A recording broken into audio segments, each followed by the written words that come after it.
Alors, dans la première partie de cet épisode, on a parlé de la vision que l'Église portait sur le sexe tout au long du Moyen-Âge. Mais on ne va pas se mentir, un peu comme aujourd'hui, ceux qui parlent le plus de sexe sont aussi ceux qui le pratiquent le moins. En fait, pour savoir comment on faisait l'amour au Moyen-Âge, le mieux reste encore d'aller voir un vrai couple en action. Et ça tombe bien, j'en connais un qui a accepté de nous montrer comment ça se passe sous la couette. Appelons-les Abélard et Héloïse.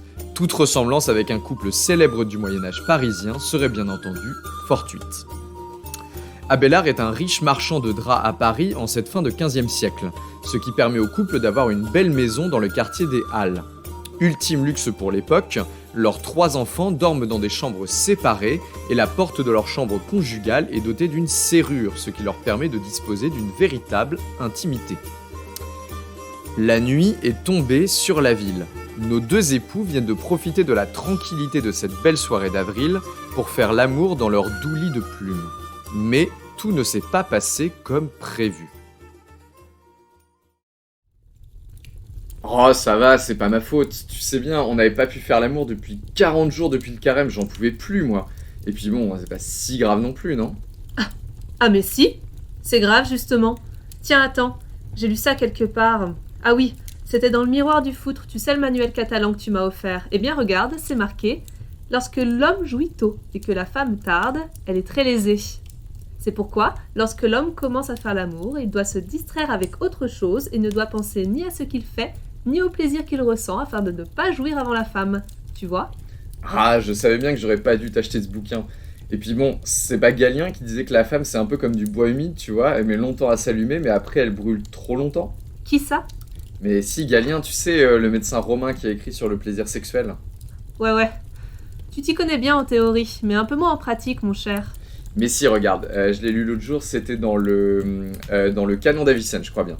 Il disait que les hommes prolongent les jeux avec les femmes dont la complexion n'est pas mauvaise, qu'ils leur caressent les seins et le pubis, et qu'ils enlacent leur partenaire sans véritable accomplissement. Quand ils sont parvenus au désir, qu'ils se joignent à elle en frottant la région entre l'anus et la vulve, car c'est en effet le lieu du plaisir. Qu'ils soient attentifs au moment où se manifeste une plus forte adhésion de la femme, où ses yeux commencent à rougir, sa respiration à s'intensifier, et qu'elle se met à balbutier.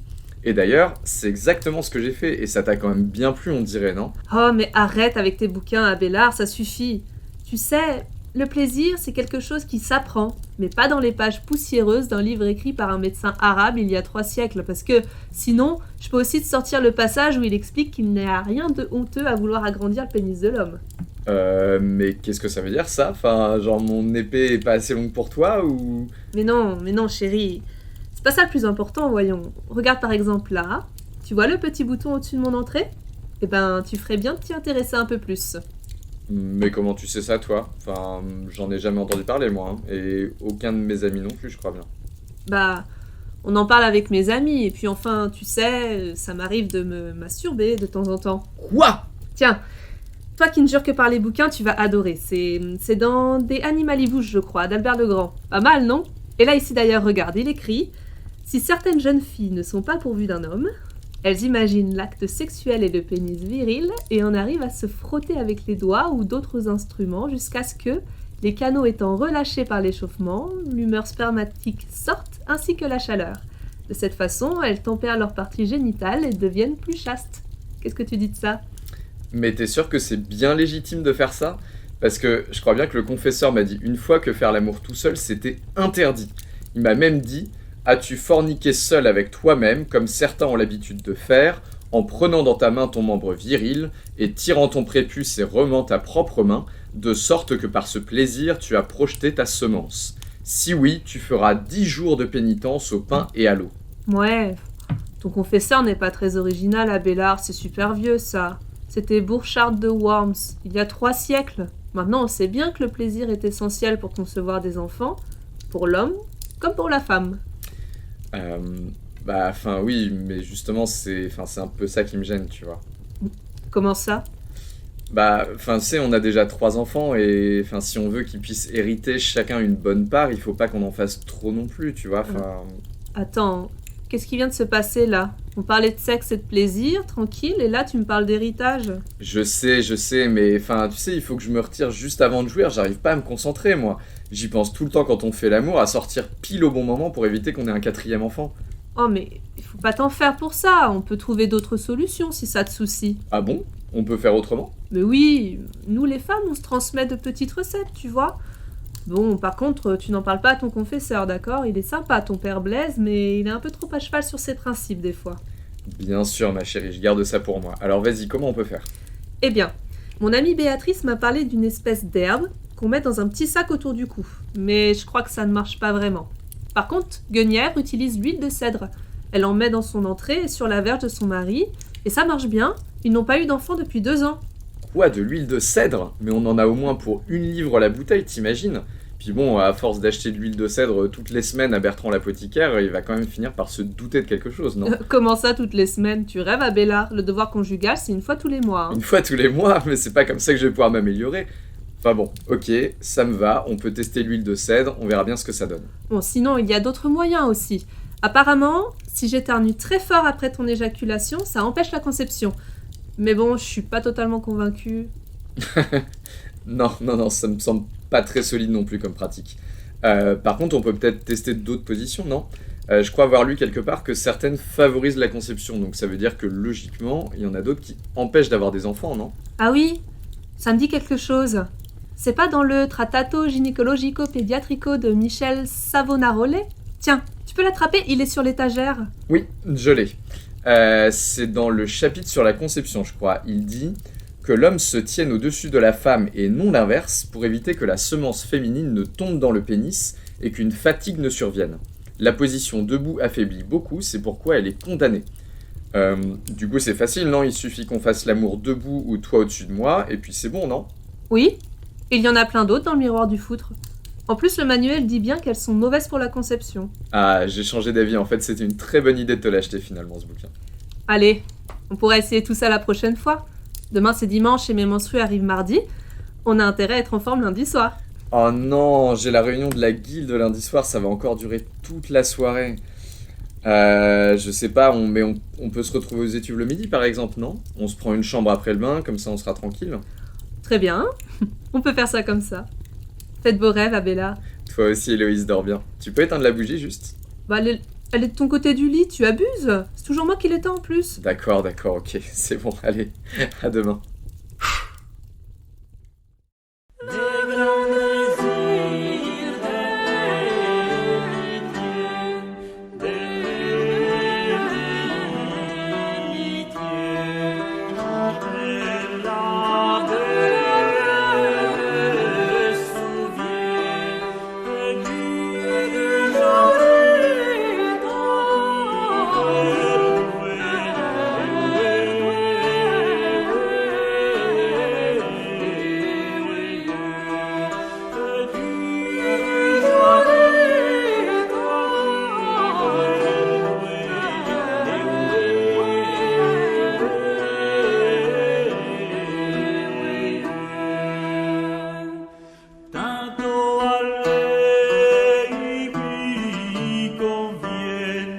Donc finalement, comme vous avez pu le voir, la vie d'un couple médiéval n'est pas si différente de celle d'un couple moderne.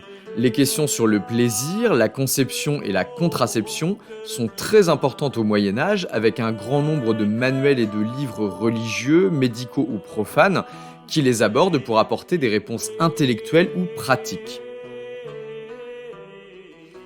Et j'aimerais justement vous donner un petit aperçu du regard que porte la médecine médiévale sur le sexe en général et les pratiques sexuelles en particulier. Vous l'avez compris, les médecins ont notamment exploré la question du plaisir. Alors ça peut paraître étonnant, sachant tout ce qu'on a dit dans la première partie de l'épisode sur la véhémence des religieux contre le sexe en général et le plaisir en particulier, mais en fait le Moyen-Âge est traversé par une véritable ligne de rupture entre la vision religieuse d'un côté et la vision médicale de l'autre.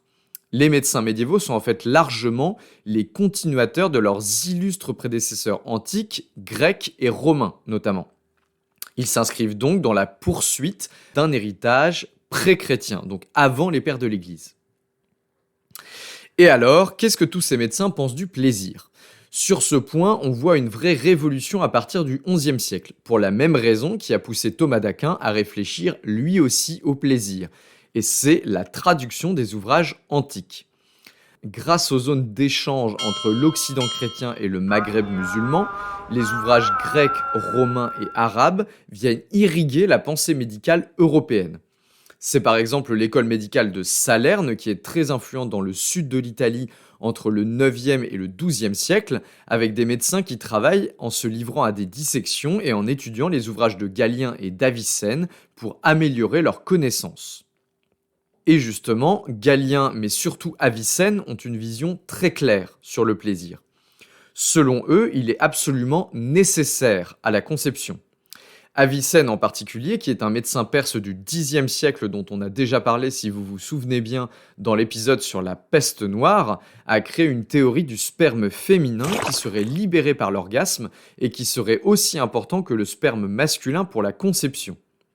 Bon, assez étonnamment, ni Avicenne ni l'école de Salerne ne s'intéressent au clitoris. Ils connaissent son existence, mais comme en fait ils n'arrivent pas à l'identifier à un équivalent masculin, ils en déduisent qu'il ne sert à rien. Non, nul, zéro. Ou en tout cas, ils ne connaissent pas sa réelle utilité. Albert le Grand, qui était un moine dominicain du XIIIe siècle, note pourtant qu'il joue un rôle majeur dans l'excitation féminine. Il a interrogé des nonnes notamment.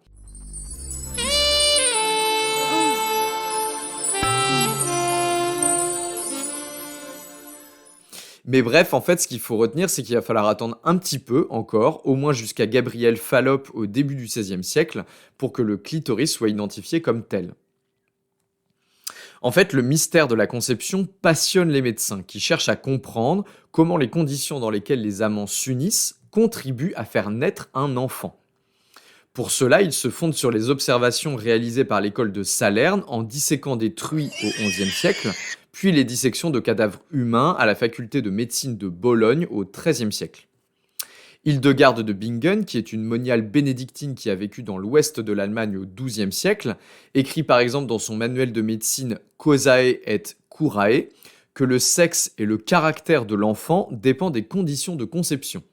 Par exemple, une semence masculine forte et un amour solide entre les parents permettront de concevoir un garçon au caractère noble et fort. Par contre, une semence masculine faible et une absence d'amour entre les deux parents engendrera un caractère de méchante petite fille.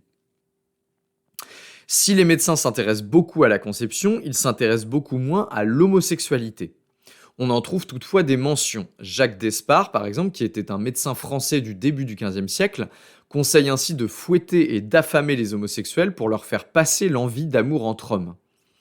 En réalité, comme l'explique Jean Verdon, les médecins ne s'intéressent pas à l'homosexualité car il ne s'agit pas d'un dérèglement du corps, mais d'un dérèglement de l'âme. C'est donc le rôle de l'Église. Et contrairement à ce qu'on pourrait penser, la vision que l'Église porte sur l'homosexualité n'est pas immuable sur la période. On note une véritable inflexion à partir de la fin du XIe siècle. Auparavant, si la pratique était condamnée, elle n'était pas véritablement punie, ou pas très sévèrement en tout cas. On en trouve la trace dans les pénitentiels, qui sont ces manuels à destination des confesseurs, qui expliquent comment punir les différents péchés. Dans le pénitentiel de Grégoire III, par exemple, qui a été pape au début du 8e siècle, un prêtre coupable d'homosexualité doit faire pénitence entre 100 jours et 1 an selon la gravité de la faute. Par contre, un prêtre qui aurait participé à une sortie de chasse doit être puni de 3 ans de pénitence. Mon sled, vous avez la gâchette trop facile. Donnez-moi ce fusil. Donc finalement, l'homosexualité, pas si grave. Pareil pour le corrector Sive Medicus, le célèbre pénitentiel de Burchard de Worms au début du XIe siècle. C'est un manuel très précis. Par exemple, pour les hommes, on lit « As-tu forniqué comme les sodomites le font, c'est-à-dire en introduisant ta verge dans le derrière d'un homme, t'accouplant ainsi avec lui suivant l'usage des sodomites.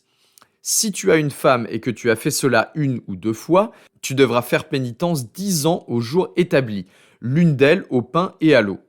Si tu as l'habitude de faire cela, tu devrais faire pénitence 12 ans au jour établi.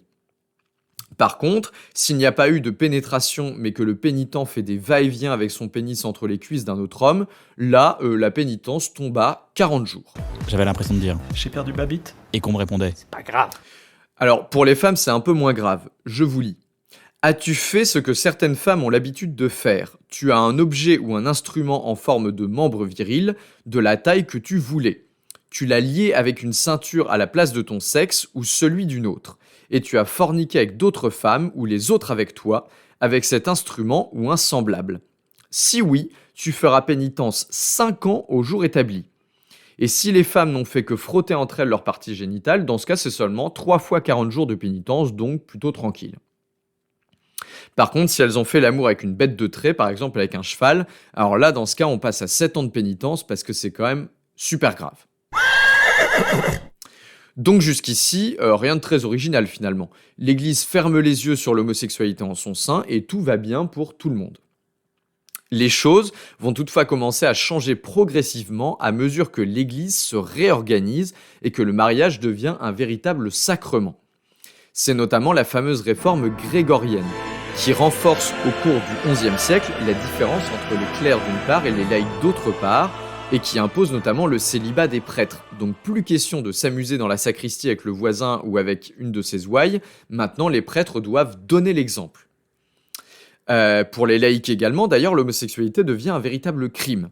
Au troisième concile du Latran, en 1189, l'homosexualité est frappée d'excommunication, c'est-à-dire que l'homosexuel est chassé de la communauté des chrétiens et qu'il ne peut plus participer aux différents rites.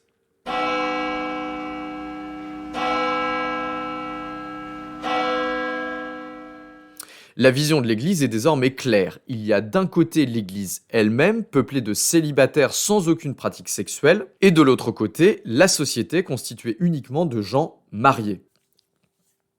L'homosexualité n'a donc plus de place et devient sévèrement punie. Le péché de sodomie, comme on l'appelle, est par ailleurs associé aux différentes hérésies qui se développent au milieu du Moyen-Âge. C'est notamment un des crimes dont ont été accusés les Templiers au moment de leur dissolution en 1314. Bon, ce qu'on remarque quand même, si vous suivez un petit peu cette histoire d'homosexualité, c'est qu'en fait, l'homosexualité féminine est globalement moins punie et moins suivie par l'Église que l'homosexualité masculine, qui est, selon elle, la plus grave. Et pourquoi ? Parce qu'en fait, selon l'Église, ce qui est important, c'est la semence masculine. Et donc du coup, l'homosexualité masculine est plus grave que l'homosexualité féminine, puisque c'est un gâchis de sperme, en fait. Bon, on va s'arrêter là sur l'homosexualité, c'est un thème extrêmement vaste qui mériterait un épisode complet à part entière. Je vous propose d'arrêter là cette deuxième partie de l'épisode sur le sexe au Moyen-Âge et je vous donne rendez-vous dans la troisième partie où nous allons parler enfin de ce que font les célibataires pendant que les couples s'amusent. Et je vous cache pas que ça tourne autour d'un phénomène très important dans la société médiévale qui est la prostitution. Je profite de la fin de cette partie pour remercier chaleureusement Violine d'avoir bien voulu jouer Héloïse dans cette deuxième partie sur les pratiques sexuelles au Moyen-Âge, puisque grâce à elle, vous avez réussi à échapper à mon imitation de femme médiévale. Donc, merci à elle.